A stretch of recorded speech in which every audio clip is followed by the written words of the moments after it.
They invested in anti-aircraft systems, determined never again to be humiliated by a U-2. And they watched Greenland, that frozen, silent land, with growing suspicion. To America, Iceworm was insurance. To the Soviets, it was provocation. And to the spy, whoever he truly was, it was leverage. Because the most dangerous spy in history didn't need to fire a bullet. He needed only to whisper a truth so terrifying, it reshaped the world. And whisper, he did. By 1961, Camp Century was no longer just an experiment. It was a proving ground for the future of war. But the ice had other plans. The glacier groaned and shifted, invisible forces grinding beneath the surface. Ceilings sagged, tunnels narrowed, steel arches bent like paper clips. Engineers patched and reinforced, but every repair was temporary. Nature was reminding them of a brutal truth. The ice was alive, and it did not want them there.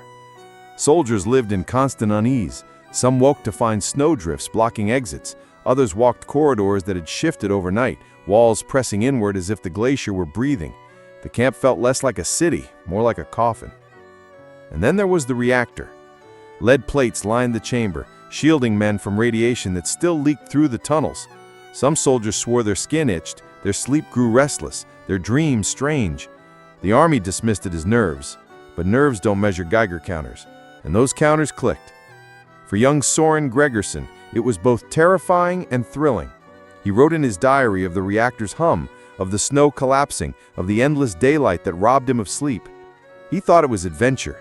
In truth, it was survival. Outside, propaganda painted Camp Century as a triumph. Films showed soldiers laughing, skiing, riding levers home. Inside, men whispered of collapse. The cracks were widening, and not only in the ice, because secrecy has its own weight. And under that weight, men began to bend. October 1962, the world held its breath. On a quiet Caribbean island, Soviet ships had delivered something unthinkable: nuclear